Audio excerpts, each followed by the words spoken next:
ದೇವರ ನಾಮಕ್ಕೆ ಸ್ತೋತ್ರವಾಗಲಿ. ಇಂದಿನ ನಿರೀಕ್ಷೆ ವಾಕ್ಯಕ್ಕೆ ನಿಮ್ಮೆಲ್ಲರನ್ನೂ ಸ್ವಾಗತಿಸಿಕೊಳ್ಳುತ್ತಾ ಇದ್ದೇನೆ.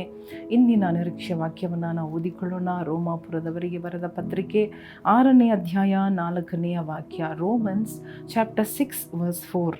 ಹೀಗಿರಲಾಗಿ ನಾವು ದೀಕ್ಷಾ ಸ್ನಾನ ಮಾಡಿಸಿಕೊಂಡಾಗ ಆತನ ಮರಣದಲ್ಲಿ ಪಾಲುಗಾರರಾಗಿ ಆತನೊಂದಿಗೆ ಹೂಣಲ್ಪಟ್ಟೆವು. ಆದುದರಿಂದ ಕ್ರಿಸ್ತನು ಸತ್ತು ತಂದೆಯ ಮಹಿಮೆಯಿಂದ ಜೀವಿತನಾಗಿ ಎಬ್ಬಿಸಲ್ಪಟ್ಟಂತೆಯೇ ನಾವು ಕೂಡ ಜೀವದಿಂದೆದ್ದು ಹೊಸಬರಾಗಿ ನಡಕೊಳ್ಳಬೇಕು. ಹೇಗೆಂದರೆ ನಾವು ಆತನ ಮರಣಕ್ಕೆ ಸದೃಶ್ಯವಾದ ಮರಣವನ್ನು ಹೊಂದಿ ಆತನಲ್ಲಿ ಐಕ್ಯವಾದರೆ ಆತನ ಪುನರುತ್ಥಾನಕ್ಕೆ ಸದೃಶ್ಯವಾದ ಪುನರುತ್ಥಾನವನ್ನು ಹೊಂದಿ ಆತನಲ್ಲಿ ಐಕ್ಯವಾಗುವೆವು. ನೋಡಿ, ಇಲ್ಲಿ ನಾವು ಗಮನಿಸಬೇಕಾದ ಒಂದು ಕಾರ್ಯ, ದೀಕ್ಷಾ ಸ್ನಾನವನ್ನು ಕುರಿತು ದೀಕ್ಷಾ ಸ್ನಾನದ ಅರ್ಥ ಏನು ಎಂಬುದಾಗಿ ಇಲ್ಲಿ ನಾವು ನೋಡುತ್ತಾ ಇದ್ದೇವೆ. ನೋಡಿರಿ, ದೀಕ್ಷಾ ಸ್ನಾನ ಮಾಡಿಕೊಳ್ಳುವುದು ಯಾತಕ್ಕೆ ಎಂಬುದಾಗಿ ನೋಡುವಾಗ ಆತನ ಯೇಸುವಿನಲ್ಲಿ ಸೇರುವುದಕ್ಕೋಸ್ಕರ, ಯೇಸುವಿನವರು ಎಂಬುದಾಗಿ ತೋರಿಸುವುದಕ್ಕಾಗಿ ನಾವು ದೀಕ್ಷಾ ಸ್ನಾನವನ್ನು ಮಾಡಿಸಿಕೊಳ್ಳುತ್ತೇವೆ. ಆದರೆ ಆ ದೀಕ್ಷಾ ಸ್ನಾನ ಮಾಡಿಸಿಕೊಂಡವರು ಏನನ್ನು ಹೋಲಿಸು ಅಥವಾ ಏನನ್ನು ತೋರಿಸ್ತಾ ಇದ್ದಾರೆ, ವಾಟ್ ದೇ ಹಲ್ಲೆಲೂಯಾ ಅವರು ಸಿಗ್ನಿಫೈ ಮಾಡೋ ವಿಷಯ ಏನು ಎಂಬುದಾಗಿ ನೋಡುವಾಗ ಕ್ರಿಸ್ತನ ಮರಣದಲ್ಲಿ ಪಾಲುಗಾರರಾಗುತ್ತಾ ಇದ್ದೇವೆ. ಹಲ್ಲೆಲೂಯಾ. ದೀಕ್ಷಾ ಸ್ನಾನ ಮಾಡಿಸಿಕೊಂಡಾಗ if we take baptism, hallelujah, ನಾವು ಕ್ರಿಸ್ತನ ಮರಣದಲ್ಲಿ ಪಾಲುಗಾರರಾಗುತ್ತಾ ಇದ್ದೇವೆ. Hallelujah, hallelujah. ಮರಣದಲ್ಲಿ ಪಾಲುಗಾರರಾಗಿ ಆತನ ಪುನರುತ್ಥಾನದಲ್ಲಿಯೂ ಪಾಲುಗಾರರಾಗುವುದಕ್ಕಾಗಿಯೇ ದೀಕ್ಷಾ ಸ್ನಾನ ಮಾಡಿಸಿಕೊಳ್ಳುತ್ತೇವೆ. ಸೊ ಇದು ಮುಖ್ಯ. ದೇವರ ಮರಣ ನಮಗೋಸ್ಕರ ದೇವರು ತಮ್ಮ ಪ್ರಾಣವನ್ನು ಕೊಟ್ಟು ಮರಣ ಹೊಂದಿದ್ದಾರೆ.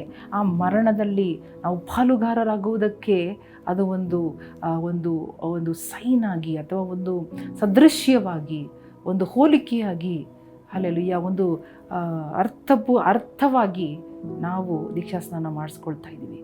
ಆಗ ದೇವರ ಮರಣೊಟ್ಟಿಗೆ ಪಾಲುಗಾರರಾಗುತ್ತಾ ಇದ್ದೇವೆ. Hallelujah, hallelujah, hallelujah. ಆತನ ಮರಣದಲ್ಲಿ ನಮಗೆ ಪಾಲುಗಾರಿಕೆ ಬರುತ್ತಾ ಇದೆ ನಾವು ದೀಕ್ಷಾ ಸ್ನಾನ ಮಾಡಿಸಿಕೊಳ್ಳುವಾಗ. ಹಲ್ಲೆಲೂಯಾ. ಆದ ಕಾರಣ ಆತನನ್ನು ಸೇರುವುದಕ್ಕೂ ಆತನ ಮರಣದಲ್ಲಿ ಪಾಲುಗಾರರಾಗುವುದಕ್ಕಾಗಿ ದೇವರು ನಮ್ಮನ್ನು ಕರೆದು ನಮ್ಮನ್ನು ಸೇರಿಸಿಕೊಂಡರು. ನಮ್ಮನ್ನು ದೀಕ್ಷಾ ಸ್ನಾನವನ್ನು ನಮ್ಮಿಂದ ಎದುರು ನೋಡುತ್ತಾ ಇದ್ದಾರೆ. ಹಲ್ಲೆಲೂಯಾ. ದೀಕ್ಷಾ ಸ್ನಾನ ನೀವು ಮಾಡಿಸಿಕೊಳ್ಳುವಾಗ ನೀವು ತಿಳಿದುಕೊಳ್ಳ್ರಿ, ನಾನು ದೇವರ ಮರಣದಲ್ಲಿ ಆತನಿಗೆ ನಾನು ಪಾಲುಗಾರರಾಗುತ್ತಾ ಇದ್ದೇನೆ, ಆತನೊಟ್ಟಿಗೆ ನಾನು ಸೇರಿಸಲ್ಪಟ್ಟಿದ್ದೇನೆ ಮರಣದಲ್ಲಿ. ಹಲ್ಲೆಲೂಯಾ. ಮರಣಕ್ಕೆ, hallelujah, I partake in his suffering, I partake in his death when I take baptism. ಅದು ಮಾತ್ರವಲ್ಲದೆ ನೋಡ್ರಿ, ನಾವು ಆದ ಕಾರಣ ಅದು ತಗೊಂಡ ಮೇಲೆ when we are partaking in the death of Jesus by taking baptism, ನಮ್ಮ ಜೀವನ ಹೇಗಿರಬೇಕು? ಹೊಸಬರಾಗಿರಬೇಕು. ಹಳೆದೆಲ್ಲ ಹೋಗ್ಬಿಡಬೇಕು, ಕೆಟ್ಟದೆಲ್ಲ ಹೋಗ್ಬಿಡಬೇಕು. ಹೊಸಬರಾಗಿ, ನೂತನ ಸ್ವಭಾವವುಳ್ಳವರಾಗಿ, ನೂತನ ಸೃಷ್ಟಿಯಾಗಿ, ದೇವರ ಸ್ವಭಾವವುಳ್ಳವರಾಗಿ ನಾವು ಜೀವಿಸಬೇಕು. ಹಲ್ಲೆಲೂಯಾ. ಆಗ ಆ ಮರಣಕ್ಕೆ ಒಂದು ಜಯ, ಆ ಮರಣಕ್ಕೆ ಒಂದು ಅರ್ಥ, ಆ ಮರಣಕ್ಕೆ ಒಂದು ಮರ್ಯಾದೆ. ನಾವು ಹೊಸಬರಾಗಿ ಜೀವನ ಮಾಡೋಣ. Let us live a new life, new creation, ನೂತನ ಸ್ವಭಾವ, new character are the character of God himself. Hallelujah. ದೇವರ ಸ್ವಭಾವ. ಹೊಸಬರಾಗಿ ನಡೆದುಕೊಳ್ಳ್ರಿ. ದೇವರು ಹೇಳ್ತಾ ಇದ್ದಾನೆ, ಇನ್ನೂ ಅದೇ ಜೀವನ ಬೇಡ, ಹಳೆ ಜೀವನ ಬೇಡ. ಆತನ ಮರಣ ಹೊಂದಿದ್ದಾರೆ, ಆ ಮರಣದಲ್ಲಿ ಪಾಲುಗಾರರಾಗಿದ್ದೇವೆ. ಈಗಲಾದರೂ ಹೊಸಬರಾಗಿ, ಹಲ್ಲೆಲೂಯಾ, ಆ ಮರಣಕ್ಕೆ ಒಂದು ವ್ಯಾಲ್ಯೂ ಕೊಡೋಣ.